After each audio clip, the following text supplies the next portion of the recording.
semua kebaikan-Mu. Engkau Tuhan yang baik. Pagi ini Engkau terus ajari kami dari perkataan-Mu. Dalam nama Tuhan Yesus. Semua berkata, amin. Silakan duduk. Mari kita buka firman di Matius pasal yang ke-13. Matius pasal yang ke-13, ayat pertama sampai dengan ayat yang ke-9. Matius 13, ayat yang pertama sampai dengan ayat yang ke-9. Pada hari itu keluarlah Yesus dari rumah itu dan duduk di tepi danau. Maka datanglah orang banyak berbondong-bondong lalu mengerumuni dia, sehingga ia naik ke perahu dan duduk di situ, sedangkan orang banyak semuanya berdiri di pantai. Dan ia mengucapkan banyak hal dalam perumpamaan kepada mereka. Katanya, adalah seorang penabur keluar untuk menabur. Pada waktu ia menabur, sebagian benih itu jatuh di pinggir jalan, lalu datanglah burung dan memakannya sampai habis. Sebagian jatuh di tanah yang berbatu-batu, yang tidak banyak tanahnya. Lalu benih itu pun segera tumbuh karena tanahnya tipis. Tetapi sesudah matahari terbit, layurlah ia dan menjadi kering karena tidak berakar. Sebagian lagi jatuh di tengah semak duri, lalu makin besarlah semak itu dan menghimpitnya sampai mati. Dan sebagian jatuh di tanah yang baik, lalu berbuah. Ada yang 100 kali lipat, ada yang 60 kali lipat, ada yang 30 kali lipat. Siapa bertelinga, hendaklah apa? Ia mendengar. Seringkali kita melihat akan perumpamaan ini dari sisi kitanya. Dan kita bertanya, tanah seperti apa yang ada pada hidup kita? Dan itu tidak salah. Tapi juga kita mesti melihat sisi Tuhan. Ternyata Tuhan kita ini seorang investor yang luar biasa. Saya ulang lagi ya. Tuhan kita ini ternyata adalah seorang investor yang luar biasa. Dia bukan Tuhan yang ngawur ketika dia menaburkan sesuatu, tidak mengharapkan hasilnya. Enggak. Dia seorang investor. Apapun yang dia taburkan dalam kehidupan kita, dia sangat mau supaya ada hasilnya. Indikasinya adalah dia menghitung. Karena tanah yang subur, ada yang menghasilkan 30, berapa? 60 dan 100 kali ganda. Dengan demikian kita mengerti, kita punya Tuhan adalah seorang investor sebenarnya. Dia tidak mau setiap benih yang dia taburkan dalam kehidupan kita tidak berbuah. Dia mau itu berbuah. Nah, kalau Tuhan kita seorang investor, maka tidak ada cara lain. Anda dan saya juga harus punya watak seperti itu. Tidak salah, saudara. Kita harus punya sikap yang sama. Tidak menyia-nyiakan apapun yang ada pada kita dan membiarkannya tidak berbuah. Seringkali kita ini membiarkan banyak hal dalam kehidupan kita ini terbengkelai dan tidak berbuah. Seharusnya setiap waktu yang kita punya, potensi yang kita punya, tanamkan untuk sesuatu yang akan menghasilkan buah. Banyak orang dengan gampang menyia-nyiakan waktunya dan semua potensi yang Tuhan berikan di tangannya. Dan ujungnya kita akhirnya kecewa karena tidak ada buahnya apa-apa. Dalam hukum tabur tuai, hal yang sama berlaku. Anda harus jadi seorang investor yang cerdik. Di mana engkau mesti tanamkan apapun yang engkau punya, benih yang engkau punya. Anda harus melihat tanah yang subur. Itu tempat yang terbaik. Kebanyakan kita, kalau kita menaburkan sesuatu, kita berpikir, disitulah kebutuhannya. Ya kan? Itu beda. Kalau Anda mau memberikan sebuah taburan, belajar seperti Tuhan. Ingin tanah yang baik.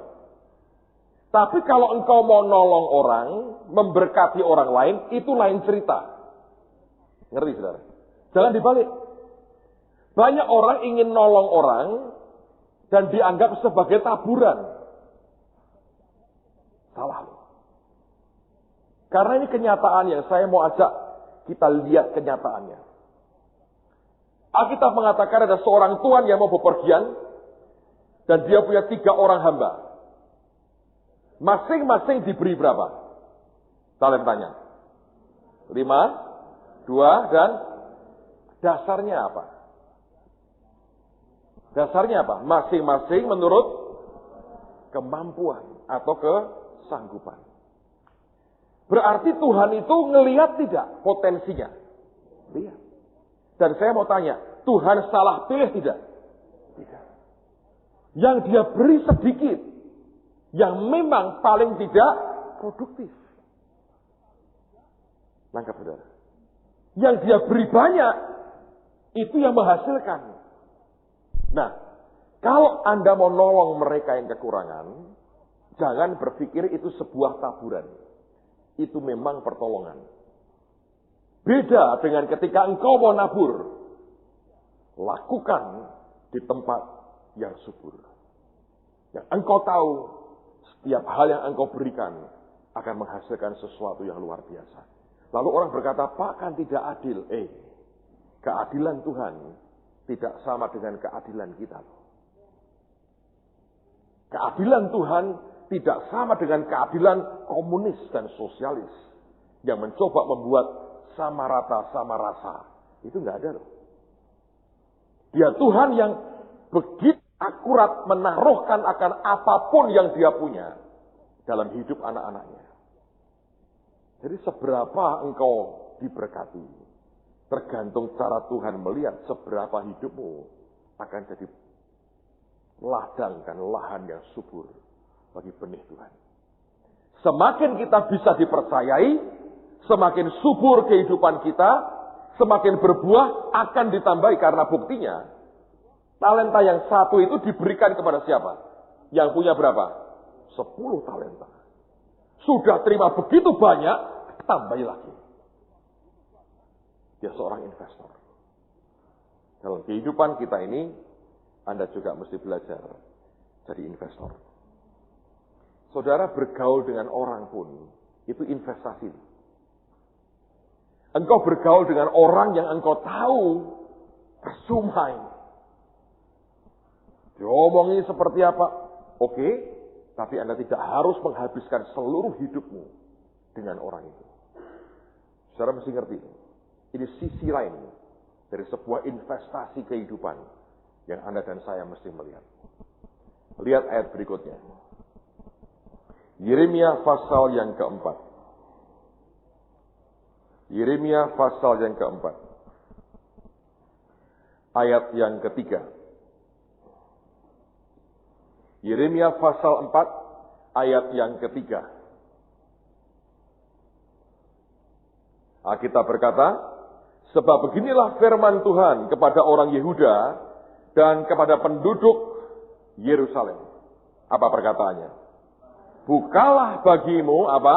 Tanah baru, garis bawahi kata tanah baru.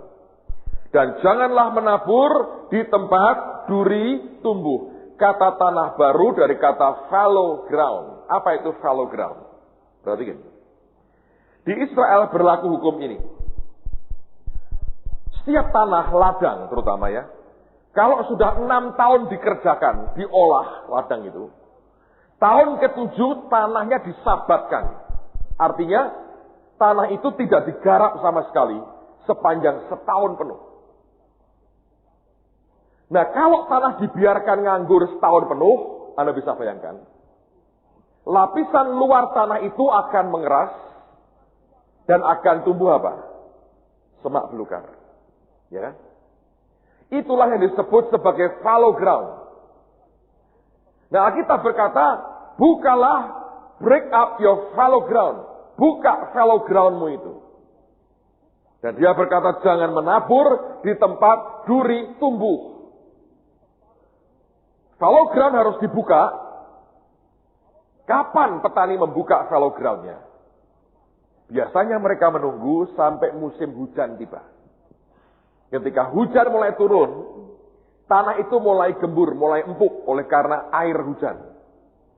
Ketika tanahnya mulai gembur, dia mulai bersihkan akan semak durinya, dan dia mulai bajak lagi akan tanah itu.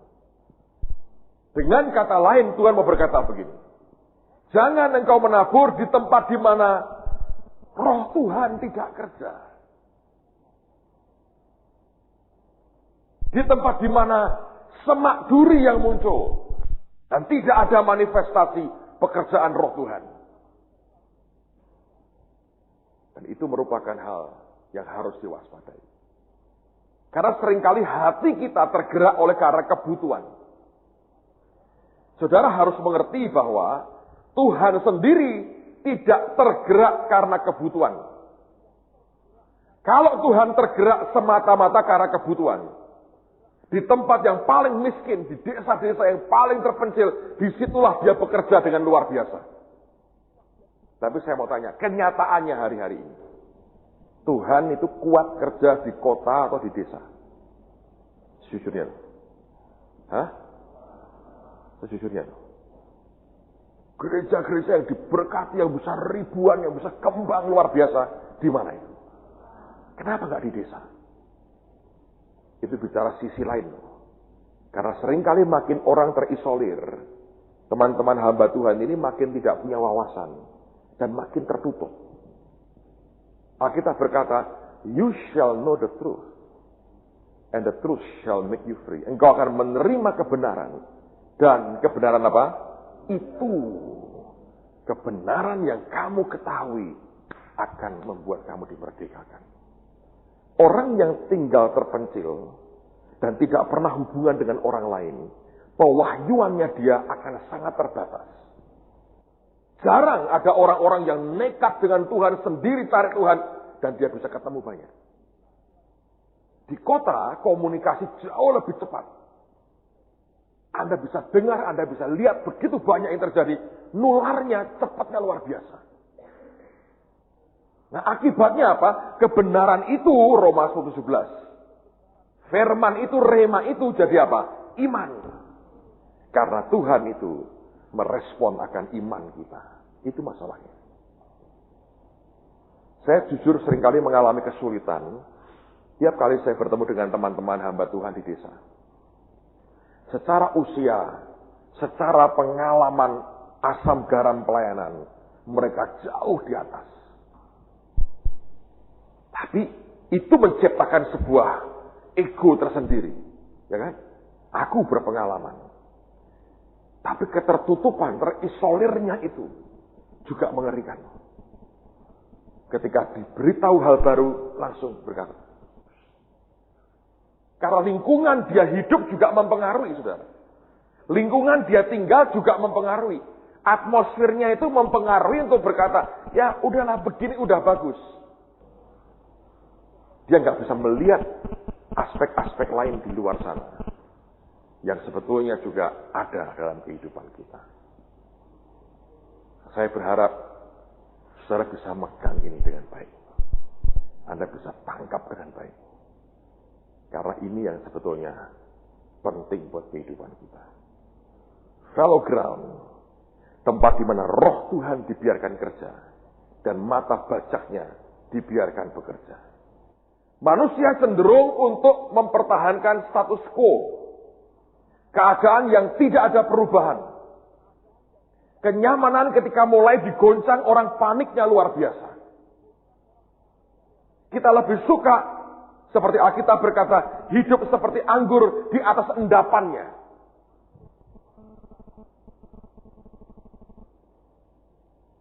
Ya kan? Tapi kalau kita membiarkan Tuhan mengerjakan kita, akan ajaib sekali. Zaman dulu ketika orang memerah anggur, mereka butuh beberapa kali proses. Oleh karena teknologi mereka yang sederhana sekali. Mereka perah anggur, mereka digiling anggur itu. Lalu airnya keluar. kemudian disaring dengan kain. Kemudian tersaring kan? Itu dibutuhkan waktu, bukan sekali, saudara. Setelah tersaring pertama kali, dibiarkan diendapkan. Beberapa saat, maka kotorannya mulai turun ke bawah. Lalu oleh petugas, oleh pegawainya, disaring kedua kali. Dengan sangat hati-hati supaya endapan di bawah jangan ikut masuk. Tapi biasanya nggak bisa juga. Ngalir, tetap ada yang ikut. Itu berkali-kali. Dibiarkan diendap, saring lagi. Dan orang kadang-kadang suka hidup di atas endapannya. Dan itu yang mengerikan sekali. Membuat sedih hati Tuhan sebenarnya. Hari-hari ini saya berdoa, jangan pernah Anda ingin punya endapan di bawah yang tidak Tuhan kerjakan dan bongkar dalam hidupmu. Alright, teruskan lagi. Lihat kitab Nabi Yesaya sekarang. Yesaya pasal yang ke-32. Ayat yang ke-20. Yesaya 32 ayat yang ke-20. Yesaya 32 ayat yang ke-20. Berbahagialah kamu yang boleh menabur di segala tempat, di mana terdapat air, yang dapat membiarkan sapi dan keledainya pergi kemana-mana. Alkitab berkata, saya ulang lagi, berbahagialah kamu yang boleh menabur di segala tempat, di mana terdapat apa? Air. Kalau ini bukan tanah yang subur, dia berkata, nggak guna banyak. Tanamkan di tanah yang subur. Anda akan menikmati hasil yang luar biasa. Taruh tanah yang subur. Anak-anak Tuhan yang mengerti ini akan tahu persis apa yang harus dia kerjakan dalam hidupnya. Taruh di tanah yang subur. Amen, saudara. Tidak mudah sih. Tapi kalau saudara nanti kelak belajar hidup dengan Roh Kudus, akan makin luar biasa. Hidup saya ini berubah total. Dan itu mempengaruhi gereja. Tahun 95 saya masih ingat. Waktu itu, itu tahun 97 ya, 96-97 lah. Waktu itu utang gereja tinggal sedikit, yang kemarin saya cerita itu ya. Utangnya tinggal sedikit. Dan dalam hitungan sekian bulan ke depan pasti akan lunas. Di saat-saat seperti itu, tiba-tiba saya ditelepon oleh Pak Samuel Elkanah almarhum, yang mendiri Taman Getsemani. Dia bilang, Pak Yusak mau ke Semarang, dan dia ada pesan Tuhan buat kamu. Saya bilang, emangnya Pak Yusak khotbah di mana? Enggak. Dia hanya datang sehari, nyampein pesan Tuhan, besok dia pulang Bandung. Wah, saya berdebar-debar gitu. Bayangin ya, ini hamba Tuhan, Nabi, datang dari Bandung, nyampein pesan Tuhan buat saya. Saya ngerti. Dia datang, saya temuin dia. Dia ngomong begini. Tuhan berpesan, mulai sekarang kamu harus hidup seperti caraku hidup. Saya kaget. Saya bilang, dalam hal apa? Karena kehidupan itu kan kompleks sekali. Dalam makanlah, dalam berpakaian, dalam khotbah, dalam apapun, kan banyak. Saya bilang, enggak. Dalam hal keuangan.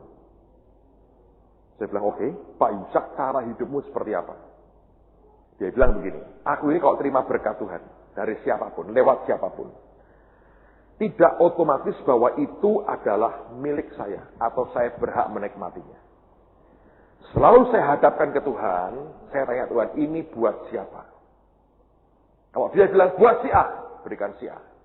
Buat si B, berikan si B. Bagi dua, A dan B, bagi dua. Kalau dia berkata buat kamu, saya berkata saya akan Kembalikan perpuluhan, sisanya saya nikmati. Nah, Tuhan mau kamu hidup dengan cara begitu. Bisa tidak? Saya kaget juga. Dan dia ngomong terus terang, istriku nggak bisa. Dia bilang, sayang dong, uang banyak dikasihkan orang. Nah, akibatnya Tuhan ngomong, istrimu tidak usah tahu yang masuk ke kamu berapa. Dia hanya boleh tahu yang jatahnya dia berapa.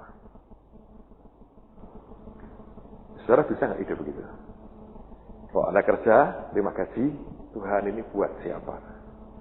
Otomatis kan mikirnya kan buat diri sendiri kan. Itu awal saya belajar hidup nekat dalam hal keuangan. Sekarang sudah sekian tahun lah saya jalani itu. Dan saya berkata dengan saudara, saya menikmati banyak hal. Hal keuangan ini gak gampang. Orang bisa beriman hal apapun. Kesembuhan apa. Padahal kebutuhan kita tiap hari selalu melibatkan uang. Selalu. Saya kemari lewat jalan biasa aja, saya lewat 2 tol, saya mesti bayar. Ya, Anda di Jakarta, Anda sekali jalan berapa tol, dan harga di Jakarta kan gila itu harganya. Semarang cuma 1.000. Sana berapa? Berapa kali? Kalikan tiap bulan berapa? Tinggi sekali. Tapi berapa banyak orang mau serius urusan dengan ini? Kebanyakan, gue gak terlalu peduli. Pada ujungnya nanti, kalau hidup kita makin diangkat Tuhan dan diberi kepercayaan makin besar, sebetulnya itu mengerikan banget, saudara. Kalau engkau tidak kuasai betul kebenaran soal ini dan tidak hidup merdeka dalam hal keuangan. Orang yang terbelenggu soal uang itu seperti orang lumpuh. Engkau mau melakukan apa saja, tapi nggak berdaya. Nggak berdaya. Uang tidak segala-galanya. Tidak, pasti tidak. Itu hanya alat. Tapi kalau itu diabaikan, juga salah. Anda anggap berkata bahwa pokoknya yang penting ada uang, itu juga goblok banget. Karena untuk apa orang punya semua, tapi jiwanya binasa, kata Tuhan Yesus. Ya? Tapi kalau engkau sudah selamat, dan tidak punya apa-apa, gawat tuh. Anda membatasi dirimu sendiri dalam banyak hal. Coba Anda renungin baik-baik. Dia berkata, pergilah ke seluruh dunia. Jadikan semua bangsa muridku. Ongkos nggak itu, saudara? Anda pikir dengan nenteng ransel berkata, saya mau ke Amerika. Nyampe, saudara. Itu baru di perbatasan Jawa Timur, mau nyebrang Bali aja. Sudah pingsan, saudara. Ya, tuh. Coba, perintah Tuhan. Pergilah ke seluruh dunia, jadikan semua bangsa muridku. Apa itu nggak ongkos? Ongkos, saudara. Dari mana kita membiayai semuanya? Anda pikir orang dunia membiayai kita? Nggak mungkin. Mesti anak-anak Tuhan. Yang seperti apa? Yang ngerti soal tabur Tuhan. Tahu di mana dia mesti menabur. Kapan saatnya? Di mana dia menabur? Ini kenyataan kok. Begitu kau keluar dari tempat ini, realita harus dihadapi. Engkau tidak bisa menang di sini, nangis. Dan kita berkata, Tuhan, mana penyertaanmu? Dia berkata, ada hukum-hukumku nanti. Engkau ikuti hukumku. Kalau engkau bisa nangkap ini, hidupmu akan berbeda. Sejak hari itu, saudara, memang benar-benar. Dan itu berkali-kali terjadi sih. Pernah sekali dalam hidup saya dalam satu hari. Ada orang datang pagi-pagi ngasih berkat saya. 60 juta. Tuhan, 60 juta ini. Ini buat siapa? Bukan buat kamu. Berikan untuk pekerjaan Tuhan ini. Berikan. Masuk lagi kalau nggak salah 10 atau 20 juta. Hari yang sama. Wah Tuhan, 20 juta ini. Bukan milikmu, nak, berikan ini.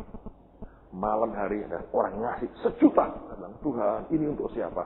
Ah, itu buat kamu. Ya, saya tertawa karena saya berkata, baguslah. Tuhan mau uji hati kita, Anda teriak tidak berkata, kira gue hilang 80 juta loh. 1 hari. Ya. Dia membuat sebetulnya kami nikmati banyak kebebasan dalam hal keuangan karena itu. Kalau saudara dan saya bisa nangkap itu. Dan kau menghidupi itu, waduh. Anda main sih. Kalau enggak ya, berat. Gawat. Struggle-nya, pergulatannya terus dalam hal keuangan. Makanya saya berdoa, Tuhan memberi kita anugerah dan kita bisa ngerti nabur di tempat yang Tuhan mau. Amen. Oke, nah sekarang butuh juga yang faktor lain adalah begini. Pak, kalau nabur itu nuai enggak? Orang nabur pasti nuai enggak? Hah? Belum tentu. Tapi apa yang membuat tuaian kita pasti datang? Ayo. Nabur kan belum tentu nuai, kan? Gagal panen, poso, kena apa itu belalang, banjir dan sebagainya. Di Jawa Timur ada lahar panas. Masa tumbuh kena lahar panas itu, lumpur panas itu kan enggak. Bencana alam segala macam, gitu, musim berubah dan sebagainya. Tapi apa yang membuat kalau Anda nabur pasti engkau nuai? Hah? Kenapa? Tidak jadi lemah. Bisa jadi, apa lagi? Nabur dengan kata-kata. Ada lagi? Hah? Kenapa? Sikap hati. Baguslah. Semua benar juga. Tapi saya mau tunjukkan satu ayat buat saudara. Mazmur 126.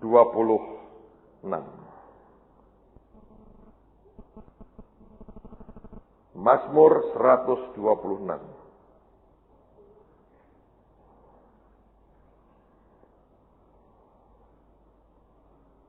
Ayat 5 dan ayat yang ke-6. Mazmur 126 bukan. Mencucurkan air mata itu hanya akibatnya dari apa yang kita buat. Mazmur 126 ayat 5 dan ayat yang ke-6. Alkitab berkata, orang-orang yang menabur dengan apa? Mencucurkan air mata akan menuai dengan bersorak-sorai. Orang yang berjalan maju dengan menangis sambil menabur apa? Benih. Apa? Pasti pulang dengan sorak-sorai sambil membawa. Apa yang membuat pasti? Hah? Yang membuat ini pasti pulang dengan sorak-sorai sambil membawa berkas-berkasnya. Apa yang memberikan ini jadi pasti? Kenapa? Ya memang iya, tapi apa? Masih memang nabur kan ya maju kan, masa nabur begini kan nggak mungkin. Hah?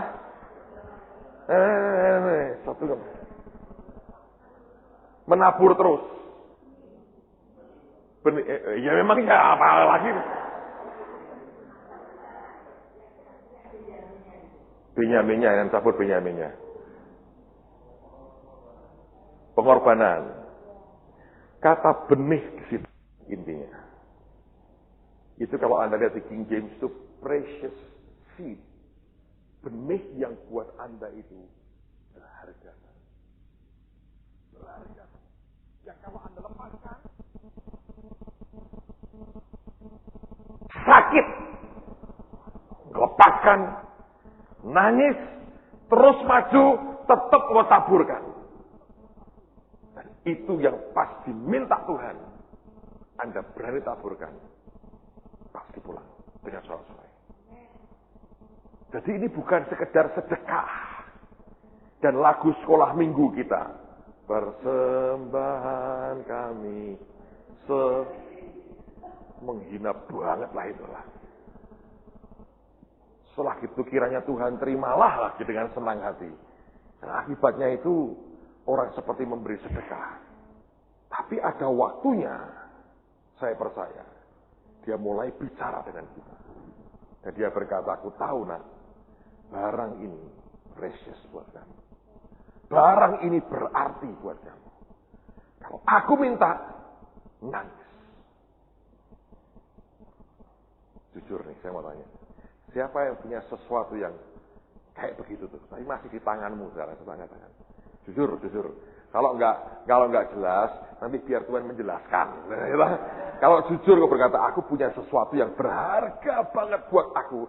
Kalau sampai Tuhan minta yang ini, nangislah aku pasti. Coba angkat tangan. Jujur. Hebat.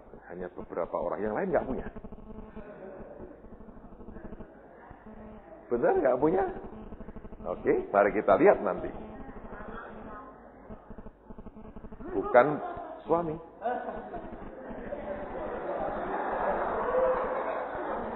Buat beberapa orang, suami nggak terlalu precious. Mati-matilah. Yang dimaksud ini benih.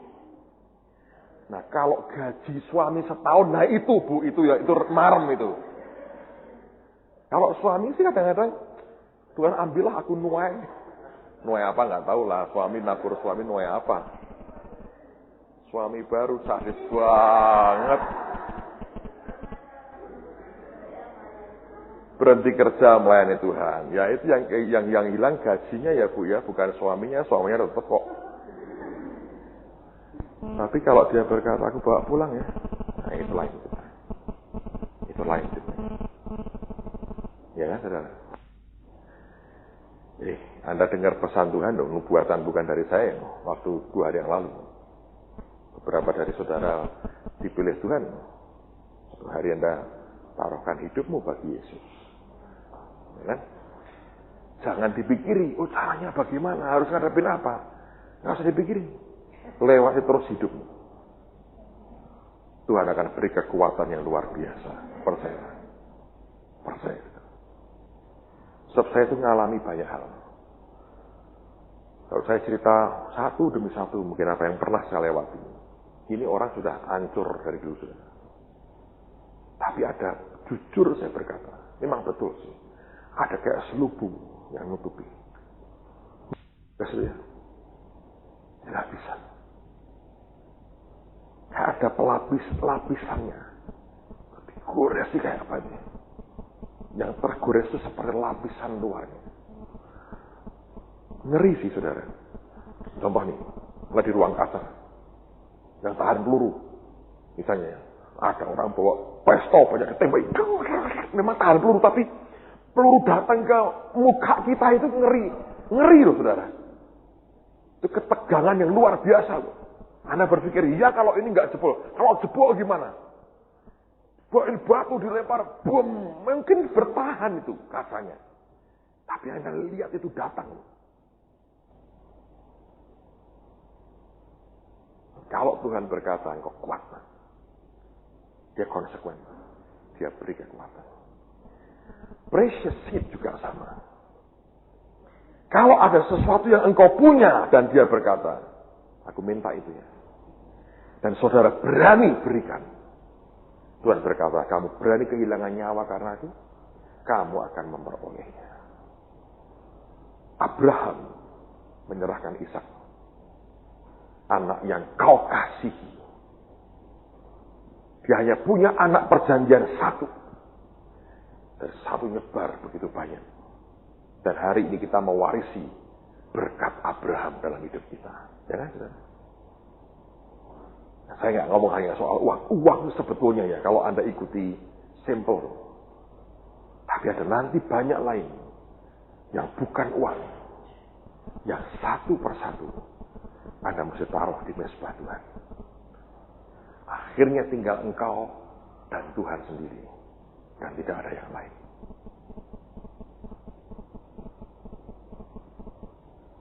Benny Hinn ketika awal tahun ini dia khotbah di Anaheim. Saya ikut bicara di konferensinya Morris Cerullo di Januari yang lalu.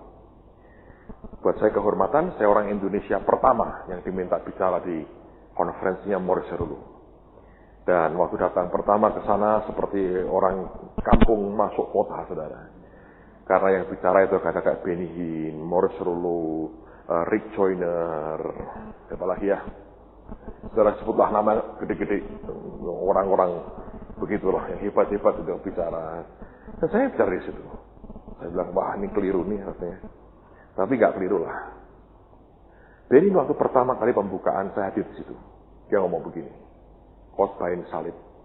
Dia berkata, karena terlalu banyak orang Kristen dinapupukkan dengan banyak hal. Janji berkat Tuhan itu benar, tapi yang membuat orang kuat itu karena dia memberitakan, dapat berita tentang salib. Salib itu nyangkal ego. Kemarin saya berkata, kalau engkau tidak mau ngikut Tuhan dengan cara mikul salib dan nyangkal diri, atau nyangkal dan mikul salib, dia berkata, kau sudah kehilangan keselamatanmu. Karena ego manusia itu bisa begitu mengerikan. Mengerikan banget. Wujudnya bisa begitu banyak. Dan Anda bisa begitu sadis dengan orang. Engkau bisa begitu fatal menghakimi orang. Semata-mata karena sesuatu terusik dari dalam. Padahal ya sebetulnya ya, kalau kita jujur melihat, ada banyak hal sedang berlangsung. Orang belum tahu ujungnya. Tapi kita sudah berani berkata, ini salah, ini benar. Satu hari, waktu dibuka semua, mulut kita akan terkunci, rapat. Tapi penghakiman Tuhan tetap akan jalan. Yang kamu tabur, kelak akan kamu tuai. Ya kan? Kalau orang mulai belajar, kalau Anda mulai belajar hari ini soal keuangan, saya tidak bertujuan membuat Anda semua jadi orang-orang kaya, bukan. Karena Alkitab berkata, di mana hartamu berada, di situ apa? Hatimu berada. Kalau engkau menang dalam hal keuangan, itu sebetulnya hatimu itu dibelokkan, ditempelkan ke Tuhan utuh, bukan ke duit. Bukan ke duit. Kalau engkau lagi punya duit hari ini, jangan engkau anggap bahwa hidupmu sudah paling oke, paling benar. Karena mungkin akan tiba waktunya. Tuhan berkata, alamilah seperti yang Ayub alami. Kalau engkau tidak punya kenal akan Tuhan dalam hidupmu, nangis saudara, nangis. Teriak dan tidak kuat. Hari-hari ini adalah masa-masa penentuan. Begitu banyak hamba Tuhan terima pernyataan, kita lagi di lembah penentuan. Ini di lembah penentuan, saudara. Ada banyak keputusan yang kita ambil hari-hari ini akan menentukan masa depan kita. So, kalau Anda harus mengambil keputusan, pikir baik-baik. Yakin betul dari Tuhan. Sekali kau ambil sesuatu yang salah, gawat. Anda tahu nggak dengan Tuhan itu?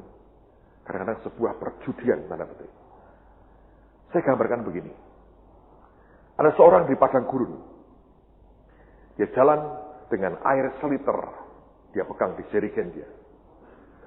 Dalam keadaan kehausan, di tengah-tengah gurun yang tidak tahu arahnya akan kemana. Dia lihat ada 3 pompa tangan. Anda tahu pompa tangan zaman kuno itu ya? Ada 3, ada yang merah, ada yang biru, ada yang hijau. Dan kemudian ada keterangan di situ. Untuk mendapatkan air lewat pompa ini, dibutuhkan air pancingan. Masukkan minimal 1 liter air ke dalamnya. Lalu kemudian Anda pompa.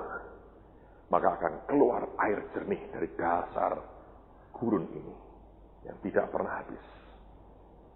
Di bawahnya ada keterangan. Hati-hati. 2 di antaranya palsu. Ayo. Saudara harus bisa membuat keputusan. Yang mana? Dan dikatakan begini. Air berikutnya adalah kira-kira sekian ratus kilo dari sini. Dan engkau tahu tidak cukup. Engkau terus, engkau mati. Peruntungan begitu. Mungkin tertolong, mungkin apa nggak jelas. Tapi engkau masukkan salah, engkau mati. Betul. Makanya ini hari-hari itu menurut saya tak gambarin dia kayak begitu. Kita nggak tahu kadang-kadang yang mana kita harus taruh hidup kita. ketergesaan untuk berkata, ini palsu, ini benar, akan berakibat dalam hidup. Sedang pengenalan akan Tuhannya pun, kita masih tidak seberapa. Ya toh. Ngalami Tuhannya pun, gak seberapa. Pengertian Alkitabnya, gak seberapa. Tapi ketergesaan ambil keputusan, itu menimbulkan kefatalan. Tinggal sekarang untung-untungan. Kalau dituangkan dan pas benar, Anda beruntung. Bukan karena engkau ngerti. Tapi kalau pas salah, selesai. Dalam kita menabur, hidup kita juga begitu. Ini bukan semata-mata ngomong uang. Saya ngomong hati kita ini, saudara. Karena saya perhatikan, orang makin terikat dengan yang dia punya. Militanismenya makin hilang. Ketika orang tidak punya apa-apa, orang berani mati. Ketika orang mulai punya banyak, dia nggak berani apa-apa. Saya pernah baca artikel. Ada seorang perwira dalam sebuah kerajaan. Dia didiagnosa menderita penyakit yang akut sekali. Dan dokter berkata, kamu dalam hitungan beberapa minggu, kamu pasti akan mati. Dia stres berat, dan dia berkata, aku mati. Waktu itu kerajaannya dalam keadaan perang besar. Dan dia berpikir begini. Aku diam, aku mati. Aku perang, bisa mati. Dia berkata, lebih baik aku mati, gugur dalam peperangan. Keluargaku, namaku akan harum, keluargaku akan dapat tunjangan raja. Dan dia nekat. Dia maju ke medan perang. Dia pakai senjatanya, dia maju paling depan. Tidak ada lawan yang membuat dia takut. Dia hajar semua. Dia perang kayak orang gila. Dengan harapan aku mati. Tiap hari perang dengan pikiran mati aku. Daripada nunggu mati, sekarang aja aku jemput kematian. Nekat, saudara. Dia perang di depan terus. Berani sekali. Buat dia, nothing to lose. Dia tidak takut kehilangan apa-apa.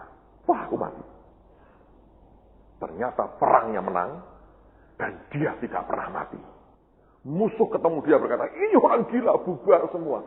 Mereka gak berani. Karena kegilaannya terkenal banget.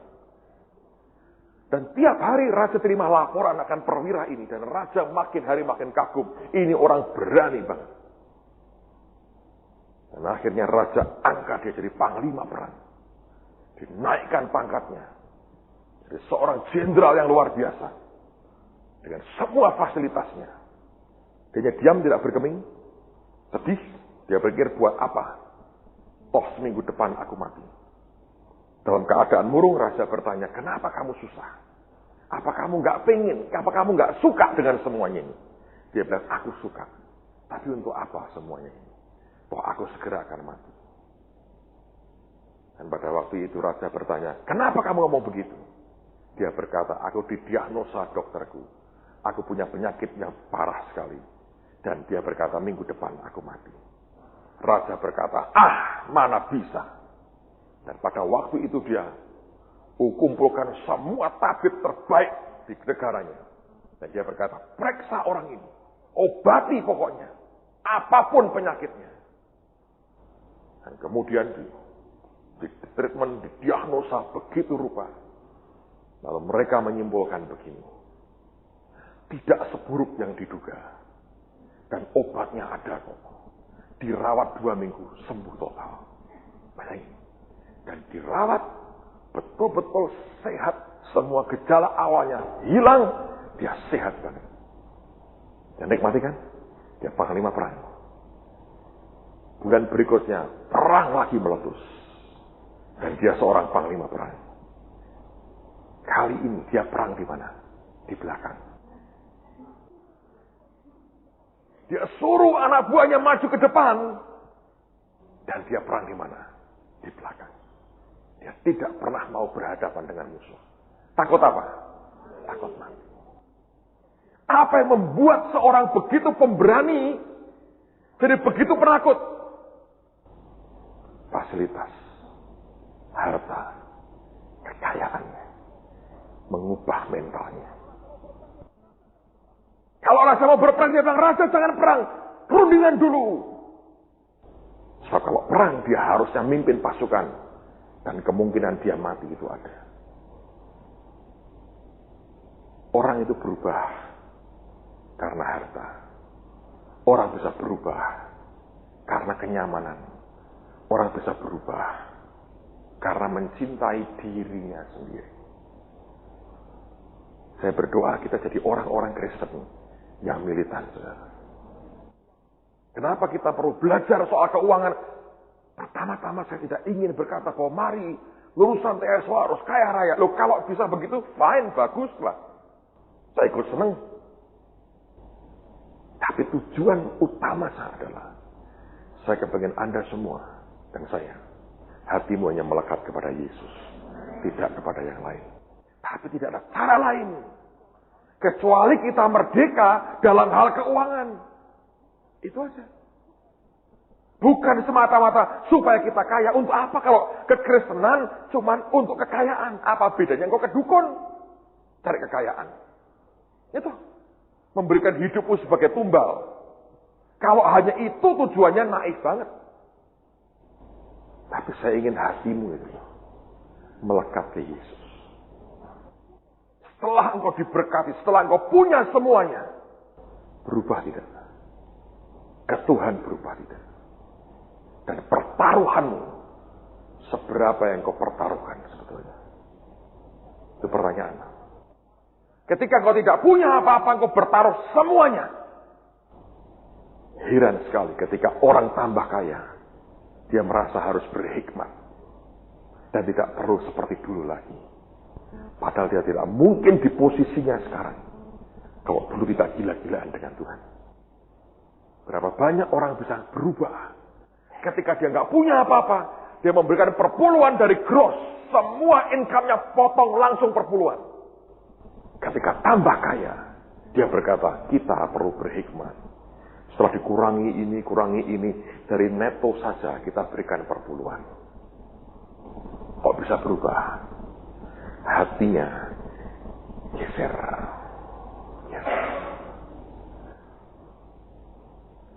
Pikir ya saudara ya, apapun, jangan pernah geser hatimu dari Tuhan. Apapun kamu mesti tanya. Di Amerika sekian tahun yang lalu,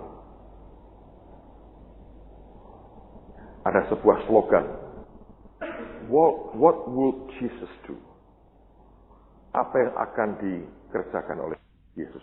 WWJD ya. What would Jesus do? Setiap kali ada hal tertentu yang muncul, orang tanya, kalau gini ya, Yesus akan ngapain kira-kira ya? Kalau ada case begini, dia akan ngapain ya?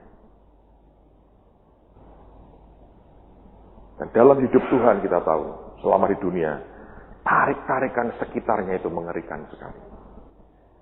Di antara para muridnya juga pertanyaan siapa terbesar di antara kami. Terus berantem. Dan jangan dikira ya, para murid itu saling mengasihi itu saudara. Oh akhirnya ya, di awal enggak saling terkam. Ya toh, Yohanes dan Yakobus dengan maminya diantar ke Yesus, minta duduk di sebelah kanan dan kirinya, ditolak Tuhan. Begitu Tuhan jawab, no, kerubutin orang rame-rame. Kenapa? Mereka berkata, kurang ajar, harusnya gue yang minta itu, kok kamu duluan? Sikat rame-rame. Semua sok jadi orang benar. Satu orang ibu mintakan sesuatu buat anaknya. Begitu ada satu peluang, dihajar rame-rame. Dan terjadi dalam hidup Yesus. Jadi jangan dipikir bahwa di awal dia tidak struggle. Dia struggle. Tapi saya berdoa, ini akan membuat Anda bisa ngerti bahwa keuangan ini mengajari saudara, hatimu melekat ke Tuhan. Amen. Bukan soal hartanya. Well, saya nikmati sih semua sebagai akibat sampingannya. Tapi saya harap kita juga akan makin bijaksana. Coba buka Markus 4.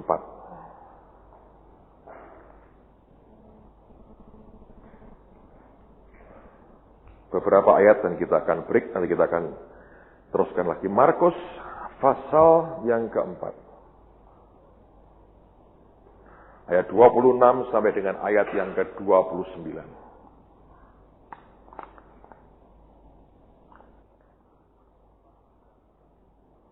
Markus 4, 26 sampai 29.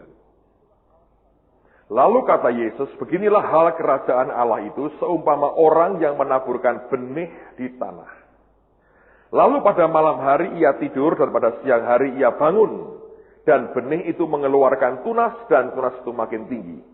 Bagaimana terjadinya tidak diketahui orang itu. Bumi dengan sendirinya mengeluarkan buah.